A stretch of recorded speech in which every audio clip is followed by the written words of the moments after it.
You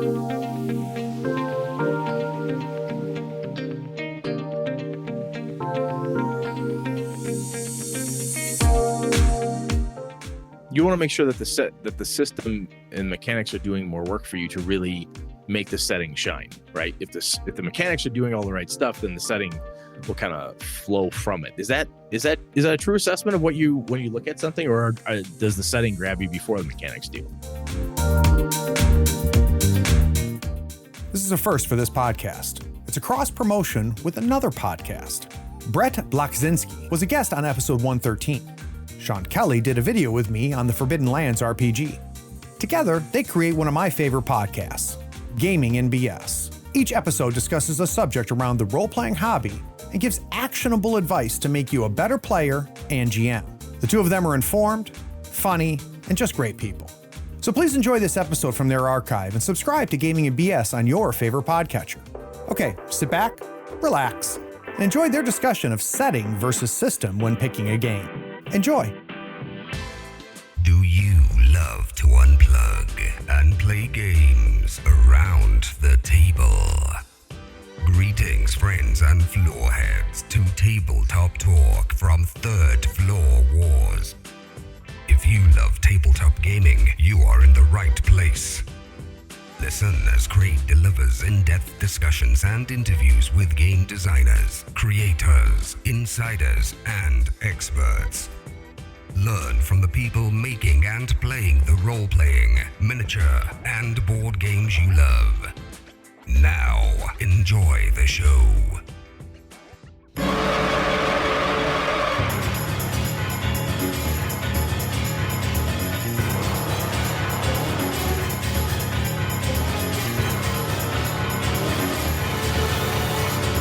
Welcome to Gaming in BS, the Tabletop RPG podcast. I'm Sean.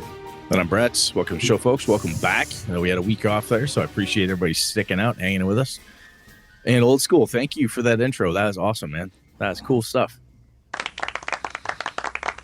Old School has been with us a very long time as far as backer, supporter, back in the G Plus days, regular commenter, periodic, within random encounter space and stuff. And you want Papercraft Master? He knows his stuff. So awesome to hear from you. Thank you. Yeah. Very cool. If you are interested in introducing an episode of the show for the year and into next year, you'll want to go to gaminginbs.com/intro, sign up, and then you just put your forum handle, Twitter handle, whatever, and a link to where we can download it, and try to be 30 seconds can get a little long, but, if you're creative, we might let that time slide. So thanks, Randy, for recording and doing it at the last minute. I don't think he knew we shifted episodes, and so he's like, damn, how long do I have? I'm like, yeah, you got an hour and a half. So that's pretty good turnaround. Yeah. That's awesome. That's very nice. So let's see, announcement-wise, we got BSRCon. So again, gamingbs.com, go out there, you can find it. And Sean is the master of ceremonies around that stuff. So I got to get my events out there as well. Plan to get that done this week, actually. What you got? So Discord has a feature called Stages now, which allows you to be the presenter and talk, and people can come and go without any disruption. There's no dings or dongs when people enter the room or leave the room. Oh, that's a good feature. Well, because the audio channels, somebody enters, it goes bling. I'm saying turning that off. That's wonderful. Where you can kind of come and go and not. And you can choose to have a person join the conversation. So they raise their hand, and you go, okay, and then you say yes, you approve, and then they can come and start talking. And you can have more than one at a time. So the reason I bring that up is because it would probably work very well for seminars. Absolutely. I was just thinking the exact same thing. If you want to have up there field questions from here. Yeah, I like that. So that's pretty wicked. Yeah, that we'll have some of those staging rooms set up for BSRCon. So nice. Very, very cool, man. But if you're gonna run an event, let's. I mean, there's some people laying in the weeds. Like, I'm not sure what I want to run. I've got 10 different games I want to run. And I want to play in 10. So I'm trying to figure that out. Let's get them in there. Like, let's show everybody that this thing's gonna be okay. Like, there's gonna be plenty of events, and we're gonna all look at them and put them in our wish list carts. And when we go to get the events, we scoop them up. Alex can tell you this from GameoCon back in its infancy, and I can tell you firsthand from EverCon leadership experiences that one of the things that'll happen is people from a convention like, well, it sounds interesting. Let's see what games are out there first before I want to get in, or before I want to do. How many events are there? What kind of events, and so forth. So it's a big deal from an organization perspective, from any kind of con, online or otherwise, is to get your stuff in so people understand. Hey, there's 60 events, there's 20, there's 110, or whatever there is. So that's a big deal. Yeah, very cool, man. So, dude, it's been like a week since we talked. So I was up trying to slay some deer. Didn't happen. Spent time with the folks. Had a good time, though. It was a lot of fun. Was not working, which is one of the best parts of vacation for a week. So did you get to game at all while I was asked? Thank you. Did you do any gaming while I was out? Did game. I think I've played Forbidden Lands and Cyberpunk Red since the last time we recorded. Very good. Yes. The Forbidden Lands guys snuck up on a group of bandits, and that was it. Nobody died? No. Well, Forbidden Lands is an interesting beast because you really do only want to have the party roll if it's really significant, and if so, it's not a move 10 feet check, move 10 feet check. No, what I'm saying is you have a reputation right now. You know what that is, right? You're the guy that CPK'd your first Forbidden Lands group. I did, true. Yeah, I know. So I'm trying to see if you've mended your ways or if you're still this slavering murderer in the background waiting for them to let their guard down. So these guys, all right, that's good. They made a check. They snuck in. All the bandits were sleeping, and they KO'd all of them in their sleep. Very nice. So that was classic move. They have a lot of stuff, and they rescued a dwarf. So we'll see. Now there's talks of like, do they stash their stuff? Do they take their stuff back to the trading post? So we'll see. Whatever happens. And then Cyberpunk Red.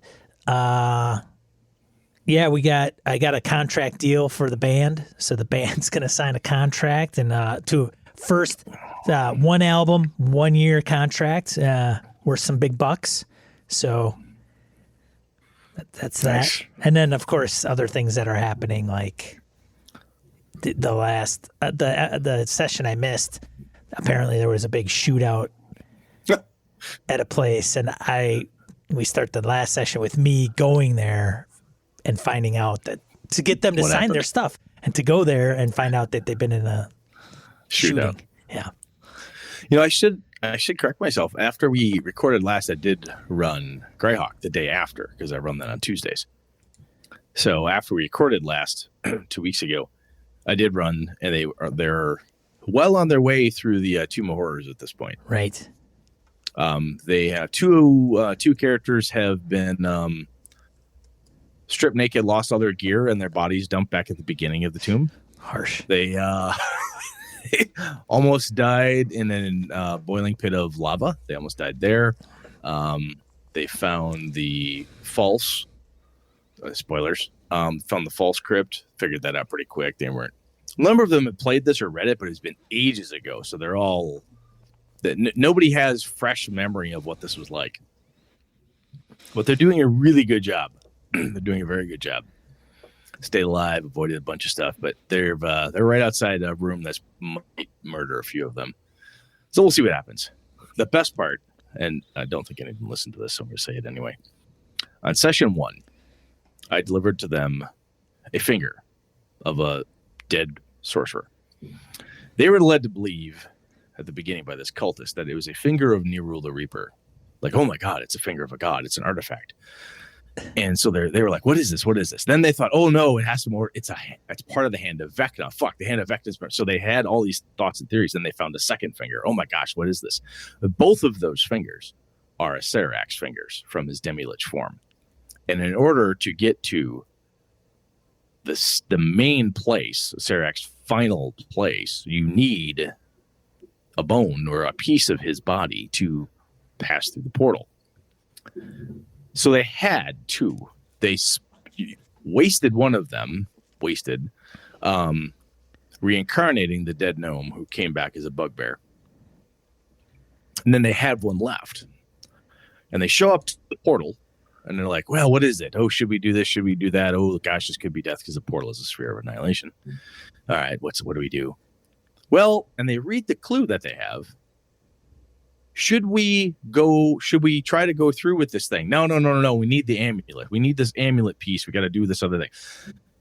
They were right on the cusp of shortcutting the entire adventure and getting like right to it, like right through it and bypassing it. But no, instead, they're going to go through the entire Tomb of Horrors, get to the Demilich area, get this other piece of the amulet, put it together, and read the fact that they could have gone through 2 sessions ago.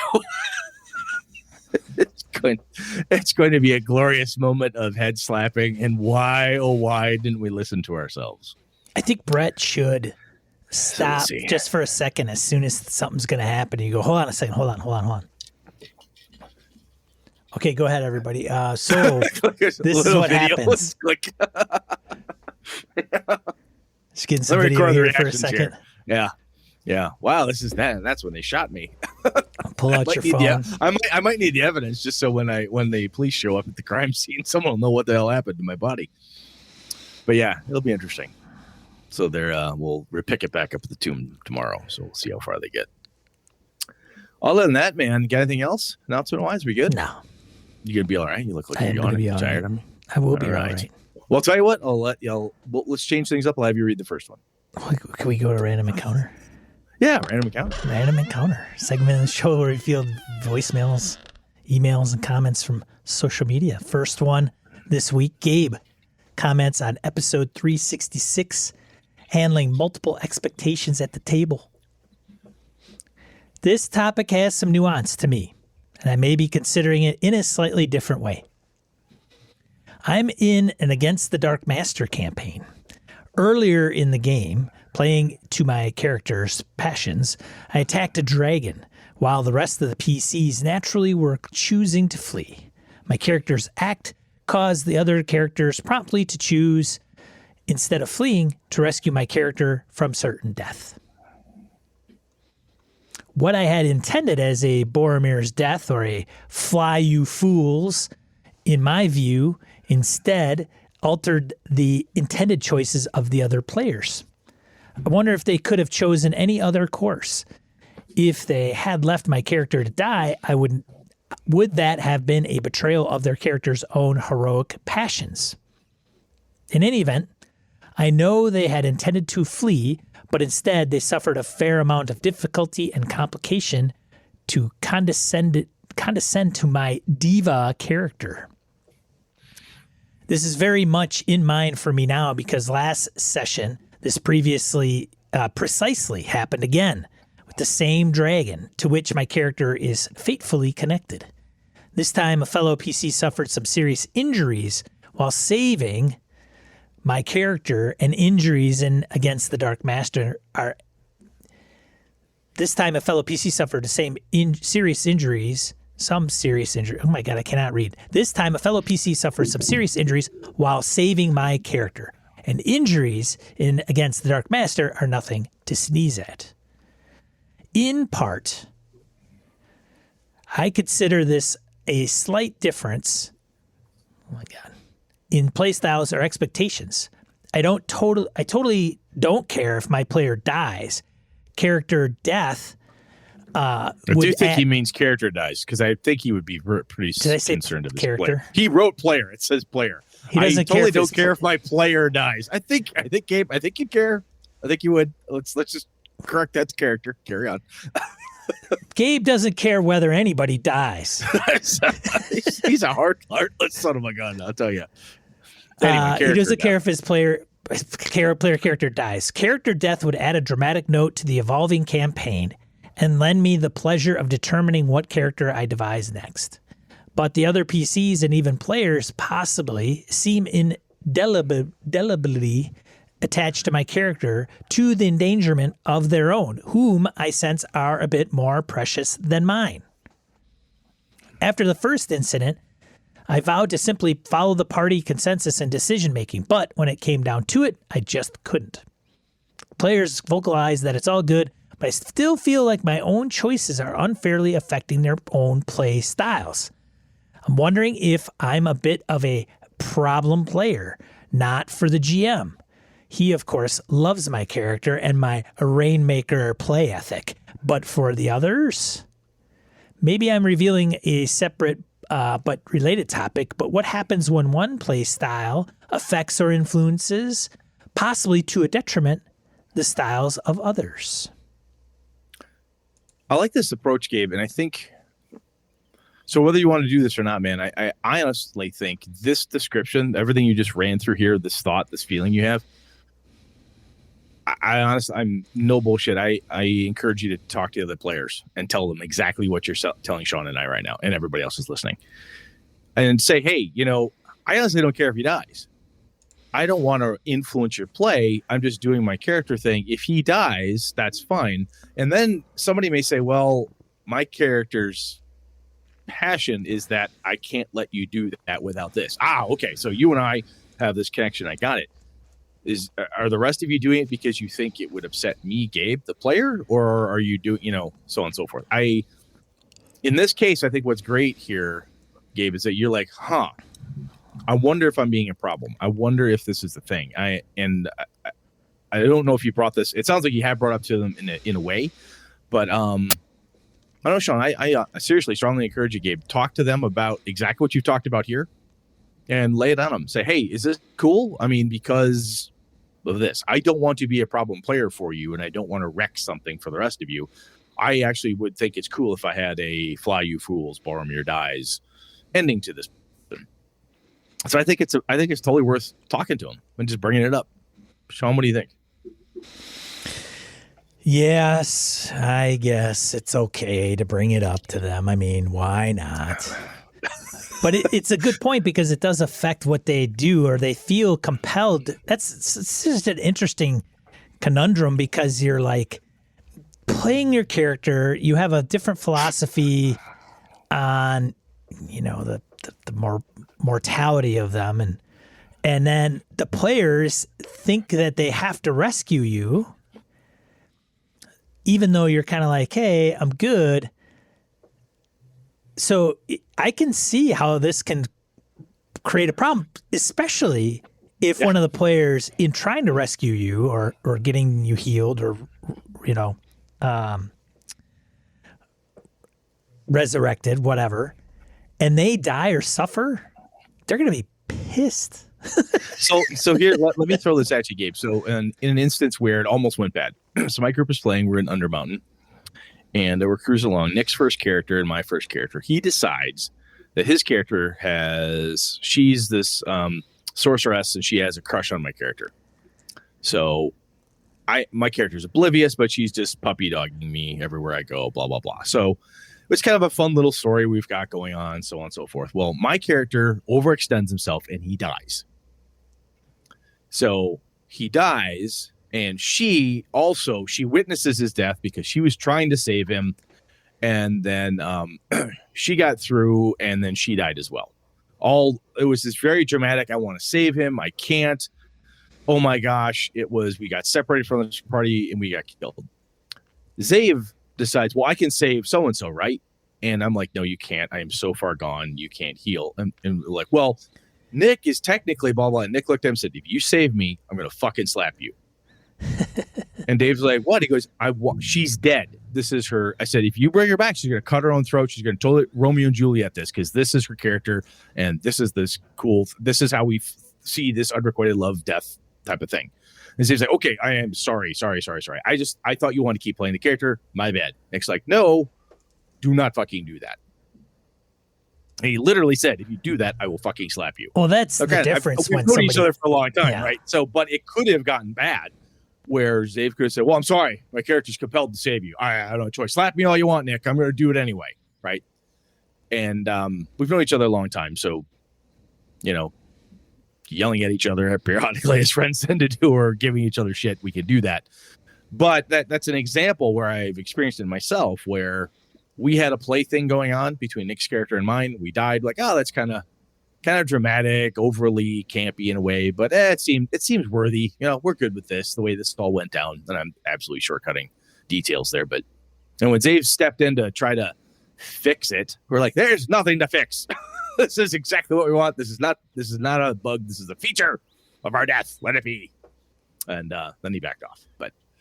And you don't want to get in that spot, because you could, as you said, Sean, drive somebody to a point where they could look at you and say, God damn it, Gabe, what the fuck are you doing? How many times do I have to save you? Jesus, will you stop doing this? You're endangering my character. And then you get to have I'm just playing my character. And then I think you could avoid the blow up, if there's a potential blow up anyway, by having exactly what you said to Sean and I, or not exactly, but take that tone and that feeling you've got there, man, and just lay it on your crew. I think it'd work. Hey guys, I just want to let you know I play suicidal, kind of characters. Yeah. So, and if you get connected to me, you'll probably die. Just let you know. I'm a pretty high risk guy. I'm a high risk character. Yes, I'm a high risk character player. Yeah. Anyway, good stuff, man. I like the approach there. I like the way you're thinking about it, and I think it's really smart of you to figured it out. And I wonder if this is the thing. I think it's definitely worth bringing up again. Very cool. Thanks, man. All right. Let's see. Davey W. writes in. Hey, guys. A quick thanks for all the shows you've continued to put out, especially during these last 2 years. A couple of sound minds having pleasant discourse about a subject I love most, gaming. Towards the end of the last episode, you mentioned how it adds tension in our games and tools to bring that into our sessions. This stemmed from discussions on Save or Die, I believe, in what the mechanic did or didn't add to a campaign. I recently read John Wick's Play Dirty, and the part on hidden hit points got me thinking. I also re-listened to your discussion on them from episode 175 to dig a little deeper. Wondering if my players would go for it, I asked them. They surprised me with a strong yes. One of them thought that could be missing piece in D&D for them, as they don't feel the same threat when I run Warhammer 3rd for them. Warhammer has fatigue, stress, insanity, disease, corruption, and critical wounds. Low hit points and slow healing make for a game where the players rarely charge, Gru style, into the fray. Gru, one of the best comics out there, man. One of my players has finally lost a critical wound he has had for a year and a half of real time, and losing his leg has nearly recently become a serious possibility. D&D, which I play and enjoy, is next to none of those things, and with short and long rests, the only time combat seems dangerous is when someone drops in the single digits for hit points. Would not knowing my current hit point make stealth and sizing up opponents and traps more of a thing? It would be extra bookkeeping for the DM, but maybe worth it? I can't help but wonder if this simple change wouldn't add some of that dread and caution back into our D&D games. As a twist, I'm sure I've heard it before. What if the players roll the damage dice against themselves, but still don't know their initial or remaining hit points? Just so it doesn't feel like the DM is rolling almost all the dice during a combat. Again, I was surprised at how excited my players got at this idea, and I'm wondering if you had considered it further. Cheers, Davey White, a.k.a. Kid Kraken. Davey, I have not. I've talked about it a little bit with my crew, and their concern with it was, I think, Sean, I don't remember when this 175 very well, so I have to go back and re-listen to us. Their concern was that the descriptors we'd end up using would become canned. And they hadn't played 4E. Like, are you bloodied? Are you this? Are you that? Understanding that meant you're about a quarter down or whatever. And the discussion we had, this is years ago, I had this discussion with the group, was, I don't know, numbers are just easier. Is it really that big a deal? So on and so forth. Now, that said, you bring this back up here, Davey, I think it might have some legs, even if the descriptions did become canned, like slightly wounded, hurt real bad, bloodied, or whatever the descriptors were. Even if you understood that just meant quarter, half, 3/4, or whatever. And it's going to be different for everybody, because if I have a list of the, especially like say first edition AD&D, the magic user has 3 hit points. One solid hit you're bloodied. Holy shit. He's almost dead. Yeah, because he's frail. Wow, the barbarian got hit, and she was only like mildly inconvenienced. Well, yeah, she's got a ton more hit points, or whatever the case is. So I think it does have some legs. I think that in order for me to do it, I would come up with a set descriptor terms like that, even if it was canned, just so I was using the same thing every time, because I think an inconsistency there would cause frustration, trying to make it really cool narratively every time. Like, oh, you're hurt real bad and your elbow aches. Well, is that like half my hit points, or, well, what does that mean? So I think if I had a canned description for like quarter, half, 3/4 dead, or death's door or something like that. Excuse me, keep hitting the mic there. My apologies. I think that would help. Sean, have you thought about doing this at all since we talked about it, or? No, I have not. No. I'll tell you though, Forbidden Lands, I mean, does it have hit points like traditional? It's based on your abilities. So you have your 4 attributes. And so if they go down to 0 in any one of them, you become broken. But when you're broken for one, it's different than you're broken for another. So you become in a lot of trouble physically when your strength is 0. So it's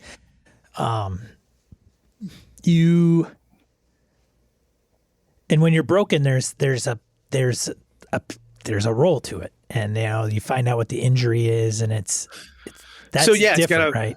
Yeah, so it has numeric, narrative, and system based impact. Okay, yes. I like that. Yeah. Okay. And cool. then the player usually will role play it out or something like, no, my foot, it's got stuck in a trap. You guys hear me yelling? There you go. Yeah. Davey, the other thing I'll tell you, man, is if you give it a go, it sounds like your crew wants to do it. Report back, please. I'd love to hear how it's working, how you're making it work. Because if you're doing something that's cool, like, wow, this group really likes it, and we do this, that, and the other thing to make it work, let's bring that back, man, because that would be wonderful to figure out. Like, that could be fun. Yeah. Thanks, Davey. Over to you, Sean. All right. Next one. Laramie comments on limiting PC creation options for the sake of tone. Few quick notes. Brett, regarding limits. I know we have some engineers here. They can call me out and tell me I'm wrong. In my experience, knowing engineers, if you give them no limits, they will struggle somewhat, not knowing what to do, what they ought to do, how far to take things. Now, if you take that same engineer and give them bounds, a maximum resource, a budget, high and length limits, that engineer will shine with clever ideas of how to maximize everything in those bounds. Brett also complained about how a flow sheet can't do Brett complained about how a flow sheet can't do everything it needs to do in a tabletop role-playing game. Isn't this essentially the same issue with video games? There is only so much you can predict and plan for, which I think we all feel is a feature of tabletop role-playing games, not a bug. Lastly, Brett, I've been meaning to mention this for a while. You've mentioned how much you don't like Stratego. Rewind a couple decades when we didn't have all the amazing gaming options we have now. A roommate and I made Stratego more interesting by each side takes their pieces and randomizes them. Don't look, keep them face down, then put them in spaces. Now, during a player's turn, they can either stand a piece up or move a standing piece per normal rules. If a face down piece is attacked, it remains standing. Your mileage may vary. Interesting. That would make that game more fun, because otherwise it sucks for me. Sorry, that was rather dogmatic of me. So I think you're dead right. When I working with IT engineering, network servers and so on, working with people who work more with their hands and mechanical engineering, carpentry, and so on and so forth. You're dead right. Anytime I ask my crew at work, my team, hey, we need to solve this Wi-Fi problem. Well, the first things my engineers, my architects would come to me and say, all right, time, budget, and basically gave me boundaries. All right, you got $1.5 million. You got this. It needs to be done by Friday. Well, fuck, or whatever, whatever the answer is, right? So there's pieces and parts, and I think you're right. The creates knowing what the limits are and so forth. They can get very creative and make some really kick-ass stuff in that space. Absolutely, and I think you're dead right. That is the issue / problem. I don't know if we want to call it that, or just the nature of the beast when it comes to video game RPGs. You can't answer it all. It's just not possible. You know, the NPCs you encounter have a question tree, or they have NPCs have a stock answer, right? Every town guard says 1 to 15 replies, little barks, I think they're called. You click on him, he barks. And he says, well, I used to be an adventurer, but I took an arrow to the knee. And you'll hear the same story from blah, blah, blah. That's simply because they're not going to sort out all the myriad of things you could say and come up with something or other, because nobody, to your earlier question, has the AI budget for that. So, no, that makes sense, man. I like that. I think that's a good analogy. Thank you, Laramie.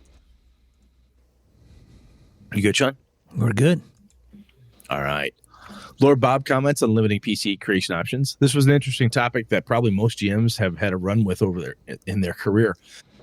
This morning I saw a thread about this on Twitter. I didn't get involved because, well, Twitter, and good for you. But there were a lot of GMs who were seriously anything goes, got to make my players experience what they want. So they were cool at dropping Kung Fu Panda down in insert whatever setting you're running. I think Brett hit on it during the show. The GM is also a player and needs to have fun. But also in many cases, the GM has spent time and energy creating a setting with a tone. So if you're going to run gritty cyberpunk and someone insists on playing whatever Super Chicken, it's kind of like they just want to be a spectacle and douche up the game. And they really don't want to play in the setting you've created. I've had instances with this in my life. My traditional 4-color Comics Champions game where one player insisted on murdering every villain with his coat full of daggers. Yeah, I think a solid session 0 can help. Yours opinionatedly, Bob.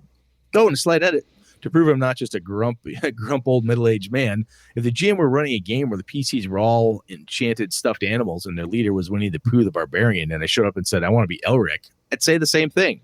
It works both ways. I would be out of line. I think I might actually play that game, Winnie the Pooh the Barbarian. That might be kind of... Yeah, I would play that game. I'd totally play that game. No, Bob, I think that's smart. There's something to be said sometimes with the anything goes, depending. How do I do this? If you're ready for it, right? And I think, and this is just completely off the top of my head, and Sean, I want your theory on this, or your feeling to my theory. What Wizards of the Coast has done with the Forgotten Realms, kind of making it the dumping ground for all of their stuff. And TSR did this and so on. When you have a world like that, when everything in 5e exists in the Forgotten Realms, everything that they create, everything that they produce, Goliath. Hey, guess what? They're in the realms now. Hey, Manticore player. Guess what? They're in the realms now. It's all of that. One of the reasons why I think the Forgotten Realms becomes very popular for some folks, it can literally be the make whatever you want out of any of the books, because they all exist there canonically, because it's the house organ for how they build it. Do you think that way, Sean, or do you agree? I'm throwing it completely off the top of my head. So are you asking if it happens or if it's a good thing? I'm asking if you not, well, you can say whether you think it's a good thing. I don't know if it's good or bad, honestly. I think that is one of the reasons that it continues to be very popular, even though it's flexed and changed and stuff. And it's just if you want to play a Tabaxi, it works. There are no Tabaxi to my knowledge. Well, I know for a fact, Tabaxi, 1st and 2nd edition, Greyhawk, to my knowledge, everything I've read, they do not exist as a player character race officially. And some people are very fixated on what is official in a setting or allowed, right? Some people have a very big thing about that. And I think where you can get into it's easier to have an anything goes from a character gen perspective when the world, everything that's officially created exists in the world. You know what I mean? By default. If it's officially created, it's in the realms. Yeah. If I'm a realms person, I mean, I guess it depends on the game master's take. Like, it's gonna, you're right, Brett. You're gonna get a game master that's like, that's not in my realms, man. We're not playing 2021 Forgotten Realms. We're playing 3.0 Forgotten Realms. Or in my case, first or second edition realms. God damn it. True. Yeah. And there's going to be some that say, I want you guys to be able to play anything you want as long as it's in anything that's published by Wizards. And I'm going to set it in Forgotten Realms. I think there's a lot of times. The thing is that with some games, I don't know if species or races are scrutinized as much as we. Sometimes I think we just, you play whatever you want. It's not a big deal. And if you're a Kenku or a Goliath or a Dragonborn or an elf or a dwarf, they're all the same. You're just different height, different build. I'll tell you the way I used to play when I was a kid. Yeah. It turned out much the same. Very rarely. None of the species, races, groups. I mean, what I think often to me sometimes it can be just the limits help to generate the types of character personalities.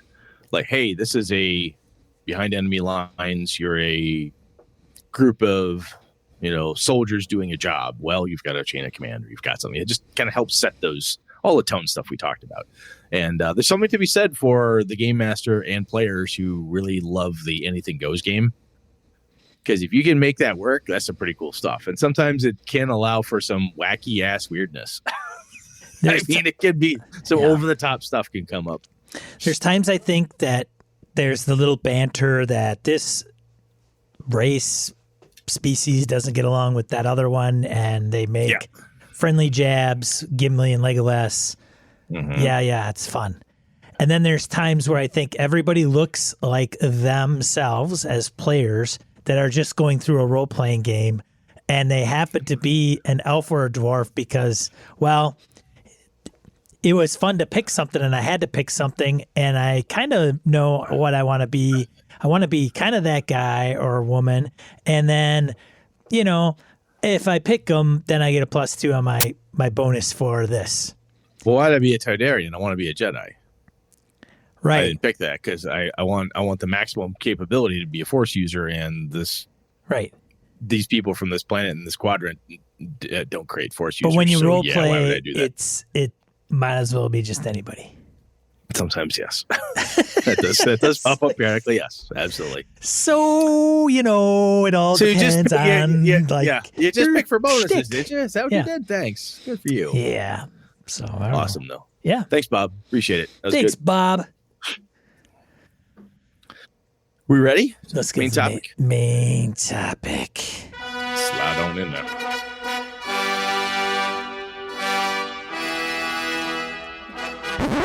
Okay, Brett, what are we talking about this week? So this is not necessarily a two-part. I'm trying to key up something for next week a little bit.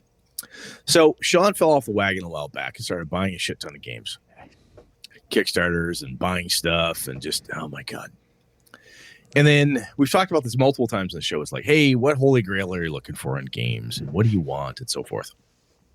And I think kind of in the spirit of being introspective, as Gabe let us off with and whatnot, is I was thinking about it myself. And I'm like, what makes me want to grab a system or a game in general, not just a system. Let's just talk about a game. Is it the setting, or is it the system, or is it both, or does one have more pull than the other? And I thought about it, and I'm like, I believe I mentioned it in the Simba Room episode, but the art and the setting is what really sold me. Right? What? Remember, Brett, when I was looking at the topic, right? And after our debate, Oh, yes. I thought to myself, what in the hell is Brett going to talk about in this topic other than Simba Room? Oh, did you? Okay. I did. Funny. That's why. So when you say so, Simba Room was like appealed to me No, about the that setting. makes I you- just had yeah. I had to laugh to I had to myself, and I didn't want to So- laugh just to myself, Brett. I wanted to laugh with everybody else With everybody else. that would join me. So one of the, and then I thought, I'm like, okay, that makes sense. You know, then I also then dug into the system and said, okay, it's all player facing. Oh, this could be kind of cool. Yeah, this will work. I think this will be fun. And then I looked at, I see Alex Kammer is playing a lot of Alien. Yeah, he's Right, he's a free league guy now, I think. Yeah, he likes a lot of free league stuff, and I know you've got Alien, and I've seen other people, and there is nothing about that setting that drives me to want to pick up that game in any way. Sure. And I'm like, nah, just not for me. And I've seen people say, yes, but it has these great mechanics and so forth. I'm like, I don't care. I don't want the setting. Now, I think some of this stems from what we'll talk about next week is the amount of work you want something to do or willing to have it do. But I believe more and more I'm looking at stuff from a setting perspective more than I am rules when I look at a new game. What draws me to something is like, ooh, this is about, Norse mythology. Ooh, this is about this other thing, or whatever the case is. The thing that interested me most about Forbidden Lands, when you were laying it out for me when we first talked, was like, that setting sounds awesome. It sounds like the setting, the mythology around it, all the cool stuff. I'm like, wow, that lends itself for some really kick-ass play. That sounds great. What are the mechanics like? Then you start going through it. I'm like, oh, okay, cool. Because as you know, I kind of don't give two shits about mechanics a lot of times. Which I tend not to. I want a good core mechanic that does its thing and so on.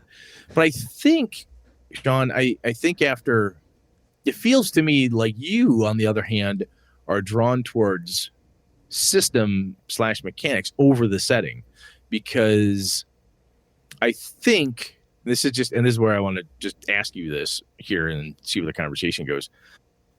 But I think you like that because you don't want you want to make sure that the system and mechanics are doing more work for you to really make the setting shine, right? If the mechanics are doing all the right stuff, then the setting will kind of flow from it. Is that a true assessment of when you look at something, or does the setting grab you before the mechanics do? Oh God, jeez, that is hard for me to pin down, because I think many things that sell me on a game. Well, I think it's fair to say this. I don't think this is a stretch. I think what sells me on a game is more of the feel and the setting, right? Because let's Feel face and it. explain feel. Feel. Well, what do you mean? Trade dress, right? Pick the Trade dress. Okay, right? you want Trade full- dress, the imagery, the setting. I guess most of it. The reason I brought that up, just to throw it at you, is because some people say the way the game feels, and what I found when I press that question, they mean how it plays. Yes, that's in fair. the set and the system stuff. So anyway, Sure. carry on. So So is what it presented well, professional, good art, so forth? Okay. Yeah, carry on. it's what is my character going to be doing in this game, and I say it's mostly because it's these details. Because the mechanics. Well, first of all, I don't go through and go, all right, how's this initiative work before I even buy this game, right?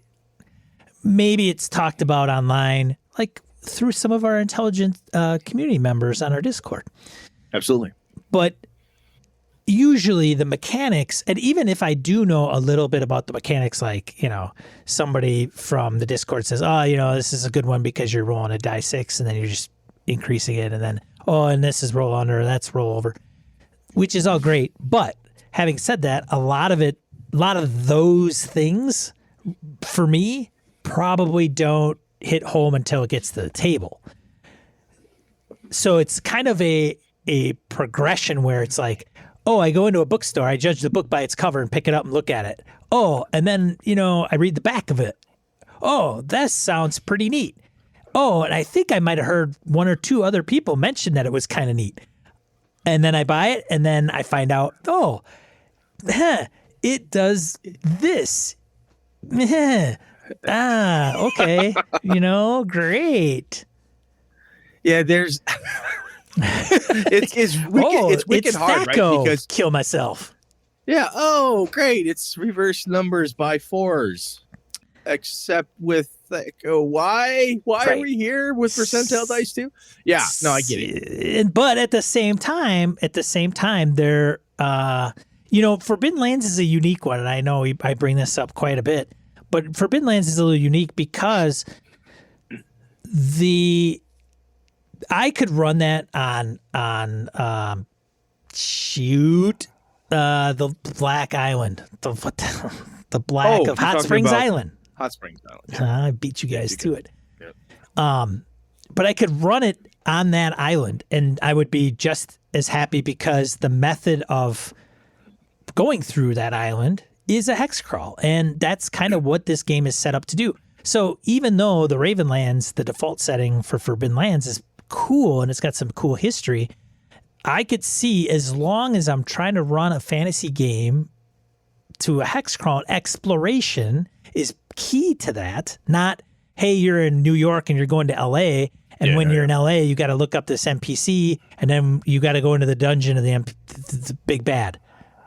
It's got to be, how do you get from New York to LA and all the things that you run into on the way? That's the kind of game I would have to run with Forbidden Lands for the mechanics to kind of, yeah.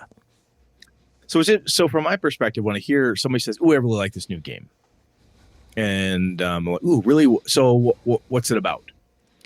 So when I ask that question, like, "What's it about?" I want to know about kind of like trade dress type of thing. What's the setting like? What do your characters do?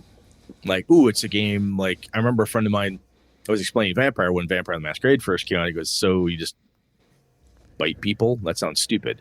I'm like, okay, doing a bad job describing this. Let me explain to you. And I would I ran through it. Ooh, wow, that does sound interesting. And what I find now is I think people are becoming more savvy with the fact that rules influence play or help, that they influence, they help guide it and so forth. And we know this. I think we're getting more and more savvy with it. Insofar as now when I explain to you what this really cool game is, and like the setting and so forth, you go, wow, so how does it play? And it could be a son of a gun, right? You can go online and you can watch an actual play. You can do this and that and so forth. I still think some of the best way to get it is from people you know and trust. Honestly, if I asked about the Symbaroum game in I think I asked about it on our forums or somewhere, but I got talking to Harrigan and a few other people, and they hit me with stuff because I trust the BSers to give me a no bullshit answer. Right? So sometimes when I watch like the actual play and stuff and how the system works, or I talk to, that's why when we had Jen Brinkman on for Dungeon Crawl Classics, she did not work for them at the time, right? It was not like a real honest, she was an acolyte, right? As she calls herself, right? The DCC acolyte. I love this game, and here's why. Oh, it does this, it does this. We had Tim Deshane to talk about Astonishing Swordsman, Sorcerers of Hyperborea. Same thing. There's power in that. And I trust their opinions. If Tim Deshane tells me, "Hey, Brett, this game plays a lot like this, I think you'd like it," or "If you like this, you really like this other thing too." Ding, Deshane told me that. I trust that dude. His opinion on this stuff is solid. I'm there. One of the reasons I was interested in DCC, oh, come on. Deshane's smart. Don't give him crap. But you got me thinking about DCC, like, because you had bought it and talked about it. I'm like, okay, cool. I buy it, read it, and so on. And I think, I still think, though, that if the setting, and even DCC doesn't have an actual setting with it, right? It's much more of a toolboxy type of game. It doesn't have a set setting. But the aspects of it and how it works, well, it does now. Yeah. It doesn't have a default setting. Does not have a default setting. But where am I going with this? So there was enough about how, what type of stuff you did and so forth. But what made that game really cool was the mechanic stuff you told me about, and the mechanic stuff that Jen Brinkman educated me on. I'm like, okay, that's really cool. That's interesting. So I think what stops me from thinking setting is when someone says, well, there's really no default setting. I'm like, okay, so it's just another version of D&D, right? So that runs through my head. And then it's on somebody somewhere, the game company, somebody else, to sell me on why it's better / different enough that it deserves to be on my shelf, type of thing. But there was a saying a number of years ago that I think it was John Wick had said it. This is ages back, so I don't even know if this is true anymore. But yeah, it was John Wick, and he had said, "People buy a lot of games for the settings, and they don't give two shits about your rules." Right? They're like, "Look, I bought this setting. I'll play it with whatever." Yeah, it's a really good game. I like this adventure. I run that adventure with World of Darkness, new World of Darkness rules. I just like that game system better, so I use that for this. Oh yeah, I bought that, but I don't use Ravenlands. I use Hot Springs instead. Or I bought Hot Springs and I do with this thing. Or I bought Kalamata, but I don't use DCC or this other thing. I use Forbidden Lands rules for it. So cannot meet more wrong people. Cannot meet more wrong people. How many wrong people are out there? When are we going to get this RPG shit straight? Come on. What the hell? Exactly. When are we going to realize how right we are and how wrong everybody else is? God, I'm just going to write a book that says you're doing it wrong. Wrong. The RPG guide to playing all RPGs. You open up page 1, you, page 2, R, page 3, doing, page 3, it. I'm going to start it. Wrong. I bet you if I put it out there, there's going to be people that don't realize it's satirical. They'll just like. Oh, yeah, absolutely. Oh, yeah. Absolutely. There's a lot of people with no sense of humor. So in this day and age when we can get all this great information and so on, are you still, though, so trade dress and so forth?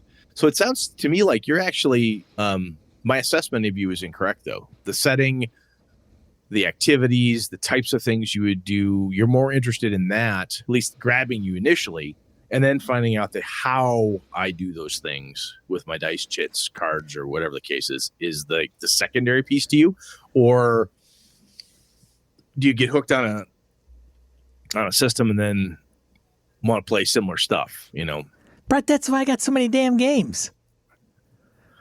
Yeah. I buy them because they look cool, they sound cool. I'm going to be doing cool stuff, and then I read them and I go, ugh, or I'm never going to get that to the table. Or I got did, a lot of, and then it's like, ugh. Well, you got a lot of Free League games now, and they all, apart from Symbaroum, all use the same mechanics, don't they? They are very similar, but they're not all the same. Their base. Well, I mean, to some degree. Twilight 2000 is kind of interesting because it uses die types instead of like a full D6 system. So is the system the thing that's gonna? I mean, so let's take Twilight 2000. Yeah. The concept of it was attractive to me. I almost backed it. I know you did. Ooh, you got yours. Ooh, very nice. I just have one of my player's manual here. Yeah. Were you when you read through the Kickstarter stuff? Were you like, that setting, that game, got to have it? I don't fucking care what the rules are. I'll figure that out. Kind of. Sort of. Only reason I say kind of sort of is because I know Free League and I know the stuff they've put out, and I have Tales from the Loop, I have Alien, I have Forbidden Lands. And mind you, I've only gotten Forbidden Lands to the table, like in any capacity. Yes. Right? Fair like enough. I haven't played Alien, I haven't run Alien, I haven't played or run Tales from the Loop, I haven't played or run Symbaroum, or played or run Coriolis, and I own all of them. So with Twilight 2000, I know the basics and the gist, and I know the production quality of their product, so I can go off of those things and go, it's probably a good judgment, and it's the type of game I want to play. Now, before it came out, I mean, now reading it, I'm like, holy cow! I've been told it was crunchy. But it's an interesting crunch, but it is different. And so it's like, I mean, if you're a war gamer, like this thing is something close enough to where you'll appreciate what it does, because it's talking about like moving through hexes, like your little chit. Does that throw you off though when you read that? Does that go, oh, you don't? I mean, I don't know. I could play it and go, oh. I could read it and go, it seems a little crunchy, but it'll be fine. And then get to the table and go, whoa, this is like slow down. Everything comes to a crawl. We're playing squad leader. Yeah, and then it's like, how many sessions do you put in before you figure out if that's true or not, right? Is there a level of, we can master this, it'll take 3 sessions and we're in? Right. Or you're like, wow, we're 2 months in on this game and we haven't moved out of Hex 2 because we still get figured out. I think it's interesting because I honestly thought, Sean, that you were more attracted to systems than you were to settings. It turns out that's not true. I don't think that's an unfair statement. I think that there's times when I do look at a system and go, oh, like Cypher System, or, I've got Cortex Prime. That's all about system, not all about it, True. But a majority of it. And so it's our argument.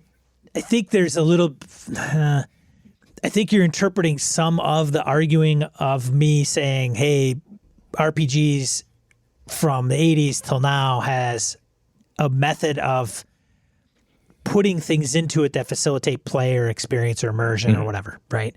Yeah. Having said that, it doesn't mean that I lean on that a lot. Like yes, I would prefer to buy, I don't know, a cyberpunk game if I'm going to be a hacker and there's a mechanic that's, hey, this is the hacking mechanic. And I go, oh, this is cool. I'd play dice and cards and I write this down and then I roll the dice and then I gather them up and then there's a chit that goes over there.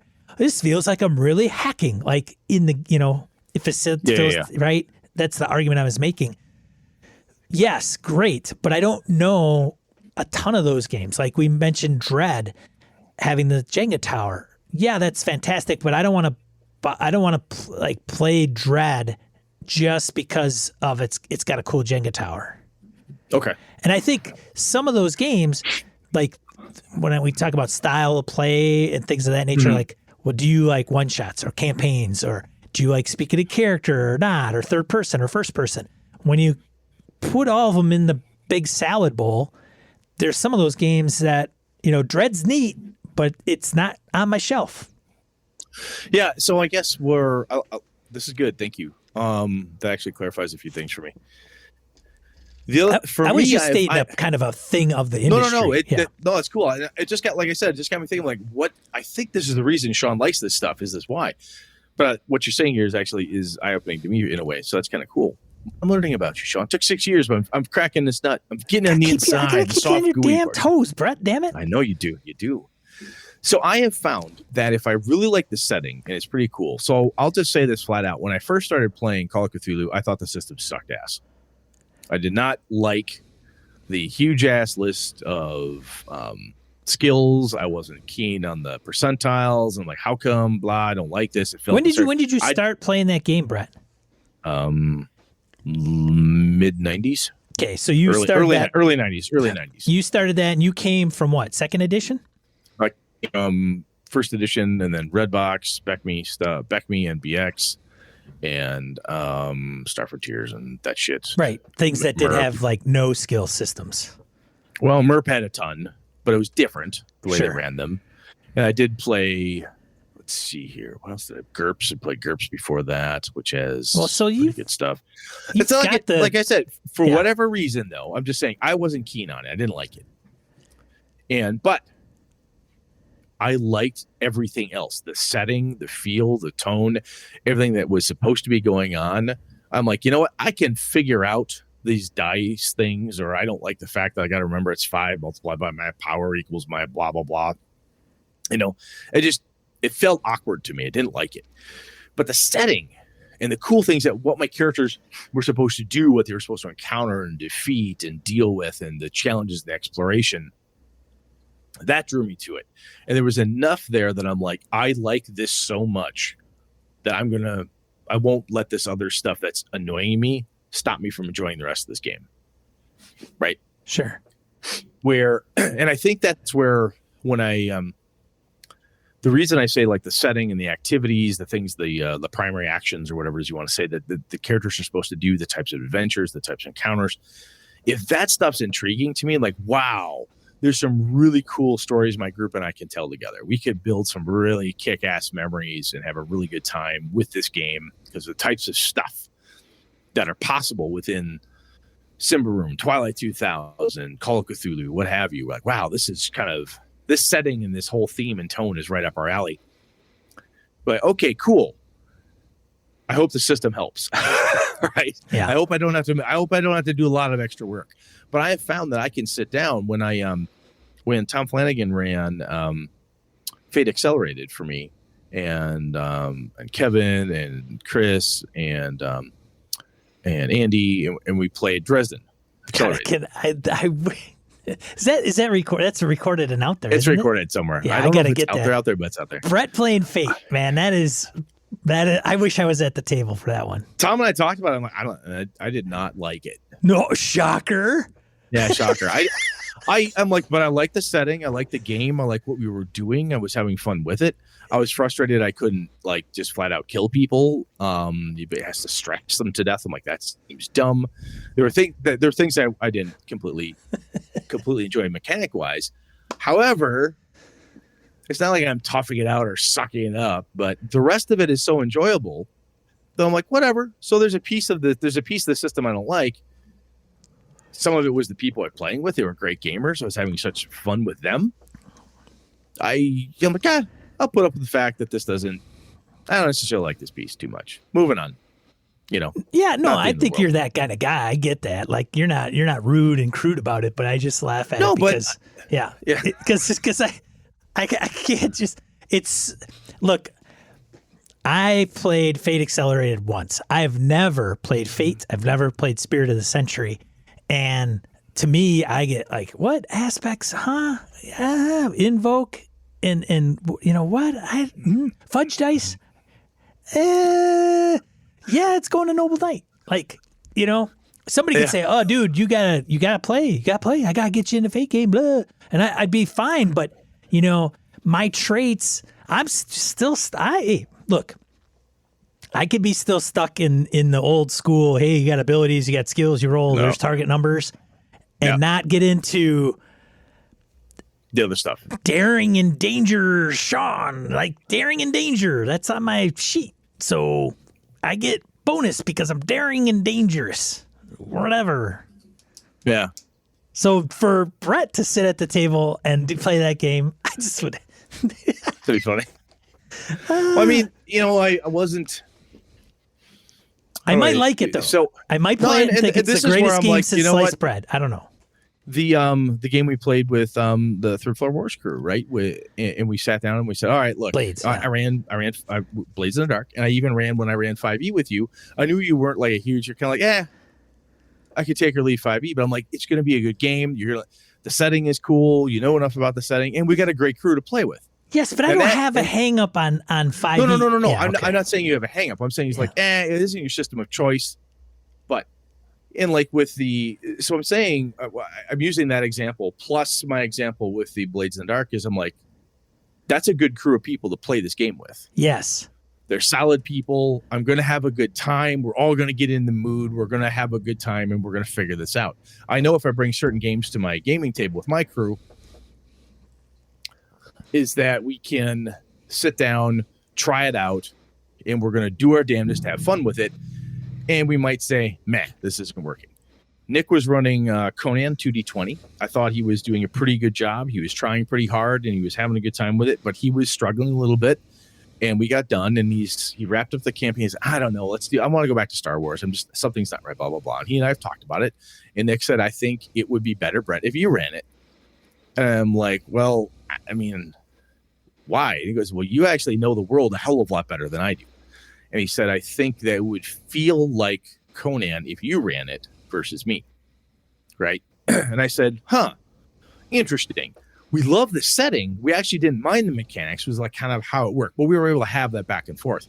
And which is great. If you've got a gaming group you can do that stuff with, is great. But where I'm going here, long way around multi-tangent rabbit holes. But if the setting is really cool, I myself, like there's anybody else besides myself and I, but it sounds like you, Sean, me, and a few other people I know at least are going to look at it and say, well, you know what? As long as the system doesn't like physically cause pain, right? Or it is so X, Y, or Z that we can't stand this. Some systems cause people pain. Some systems do cause people physical pain. If I put a THAC0 chart in front of Sean, he starts twitching. I would feel pain. His eyes get weird, and it's not good.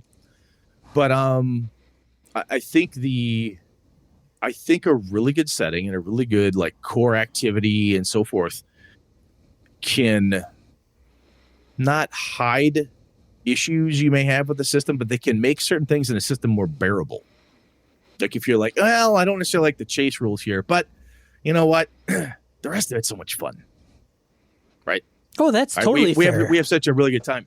And I think that is one of the reasons why I want to know if the setting and where this game is supposed to take place is really, really cool.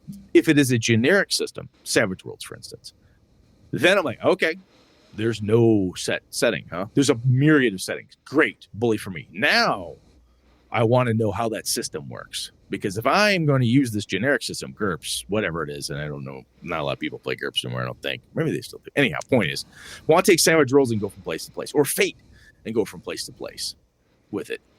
I really want to know how it works. And then I'm going to want to digest it and tear it apart and, you know, think about it and play test it and so forth before I really commit to it.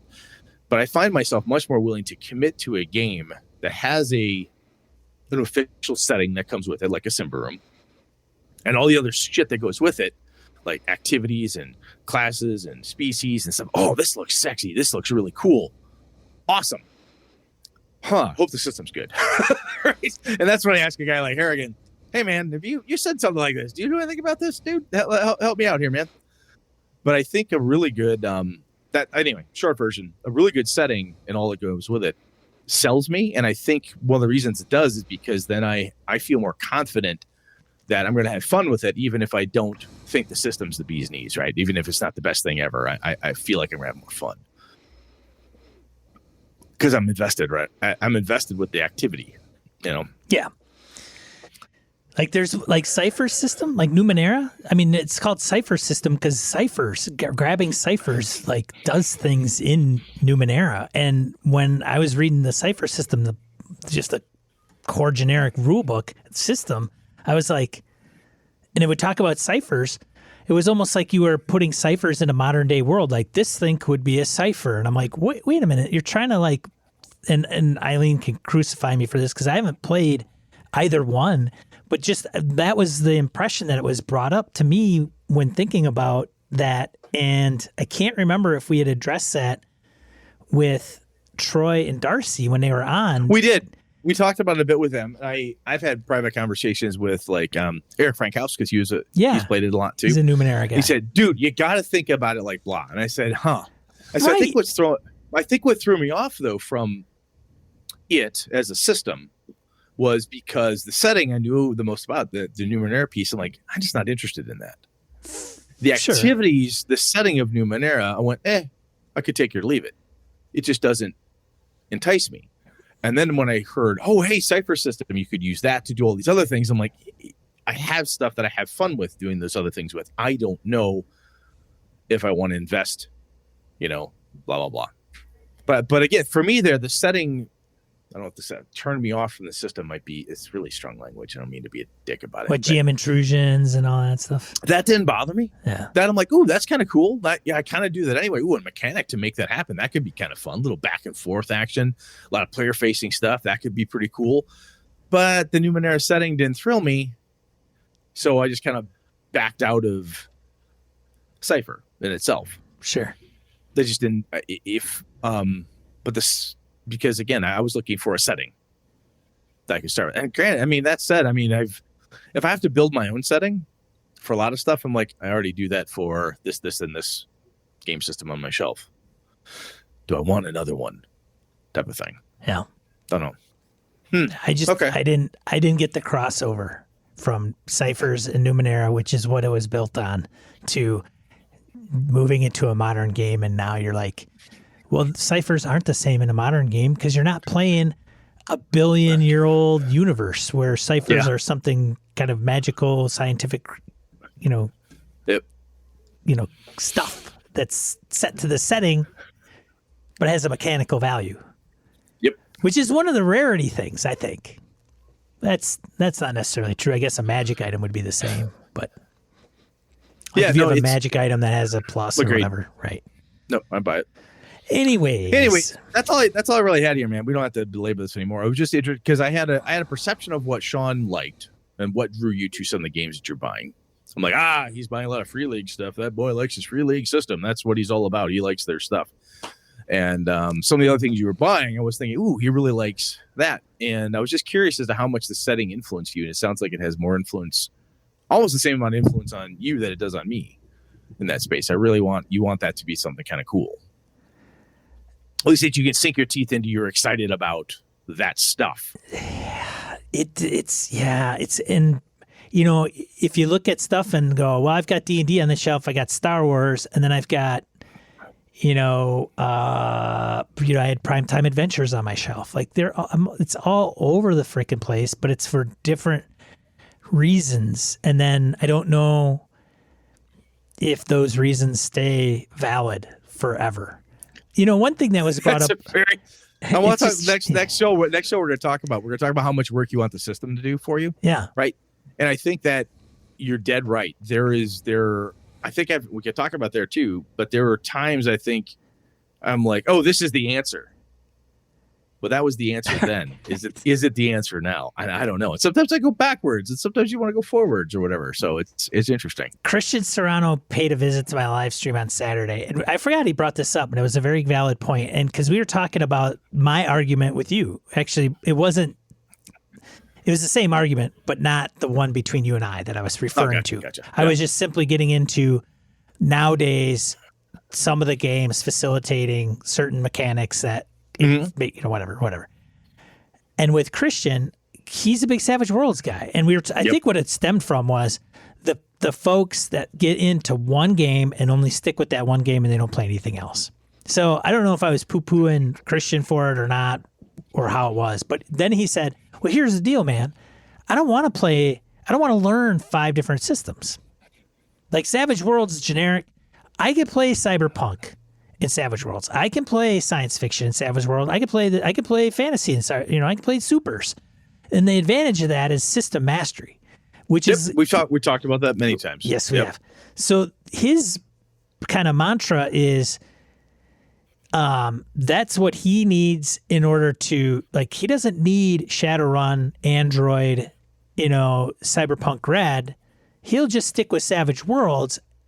And because he has system mastery, he'll be able to take out the things that don't match up with the setting or the feel or the tone, right? Because he knows it, which, for him saves him headaches, which is fine. Because I think I started getting into like, hey, man, look, you can eat McDonald's, you can eat meat and potatoes all day, but, every once in a while, it doesn't hurt to go and buy some sushi or something else that, might enjoy. And he was just like, here. And he explained it to me, and I could understand his rationality, although one would argue, does Savage Worlds do insert type of game better than an actual game? So that concept of better is where people will get very angry. Yes, they will. And throw down. Yeah. Because better is subjective. Best. Yeah. Yeah, it's super subjective. Right. And this does this better. Says who? How the fuck do you know? Like Have Brett's you gamed it? 1930 truck. Yeah. Have you gamed what? But are you gaming with my group every week? No, you do not know what is better for my group. Well, your group would like this better. Okay, first off, I don't know you. Online. I think that's a fair argument, Brett. Totally is. No, yeah. And we were giving each other shit the other week, but I think there's. But that wasn't what I was arguing, though. I know. That's why I was getting perturbed. I know, sweetie. It's okay. Anyway, we'll pick this up next. I think we need to walk away for a minute here. But anyway, so folks, I'm curious. Does the setting, the system, is there something that you gravitate towards that makes you look at that new shiny, right? And this is kind of in that vein. Hopefully, we made this point at some phase here within our ramblings. But when you look at that new game, are you interested in does the setting grab you, hook you, and make you like you sink your teeth in and thinking, hey, I'll figure out the system, or I'll hack it up, or I'll do whatever? Or do you want to make sure that both are equally married, like they do everything right, that type of thing? Is one better for you, and so on? So let us know what you think. Hit us with that. Let's die roll it up, man. All right, die roll.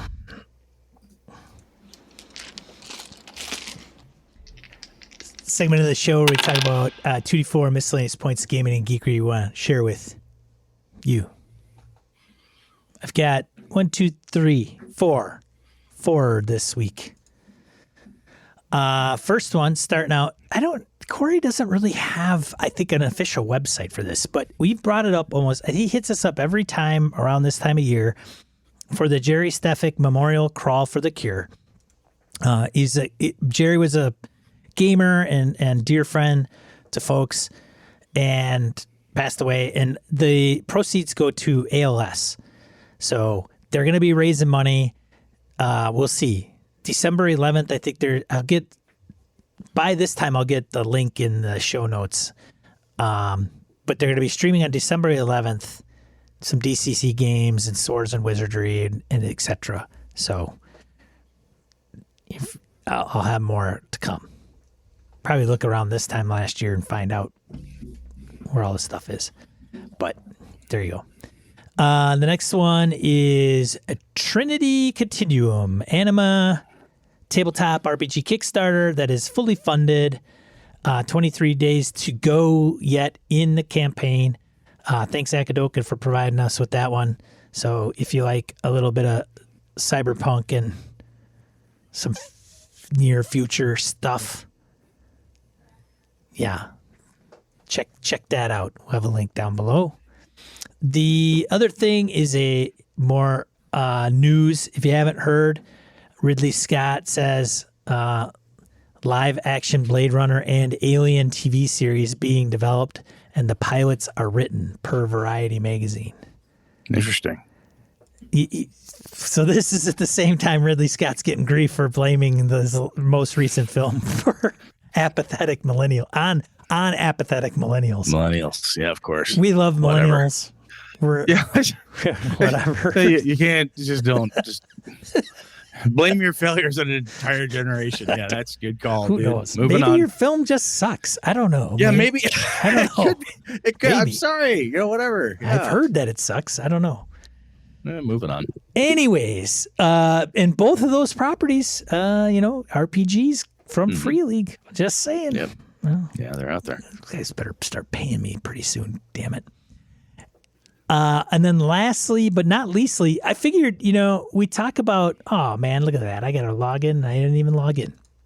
The last thing I wanted to bring up was our Discord, because I could put in all the stuff that people put in there for like promos and Kickstarters and things of that nature. But I'm not going to do that. But you could go there. So if you go to gamingnbs.com/Discord and then go to our promotions channel, we've got a thread in there that's talking about all the, Black Friday, Cyber Monday spiels are going to be going on. But some of them that are listed are like Old Gods of Appalachia Kickstarter. Mighty Game Music is like a Kickstarter as well. Or no, that's a bundle. Pathfinder 2 discount, like Amazon, Zweihander discount, Foundry. Wayne posted in there that Foundry's got like a holiday 25% off Foundry. So yeah, go and check it out because then you're going to get them like on a daily basis. And I'm not going to post like the 20 that have been posted in the last week. So awesome, man. The underlying hint is join our Discord, but nonetheless. Ooh, is that what you meant? Yeah. So anyways, that's what we had this week for the show. What are we talking about next week, Brat?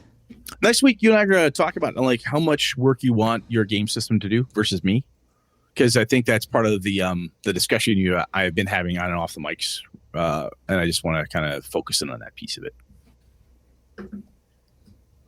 We'll see how it goes. Yeah, I'm not sure if I would want Brett to do all the work or not. Probably not. I'm not really sure. Would that mean be bad? I'm an IT director now, dude. I don't do work anymore. I've forgotten what work is. We'll see. All right. Well, hey, stare at spreadsheets and PowerPoints and cry a lot. You gotta tune in next week live on Monday nights here on YouTube. GamingNBS.com/YouTube. Give us a like or subscribe, and you'll get notified that we're going live. Thanks to everybody that's shown up in the chat this evening to see the live recording. Otherwise, you can get this audio show at your podcatcher of choice. So thanks everybody for listening as well. Otherwise, I'm Sean. And I'm Brett. Good night and good game and all.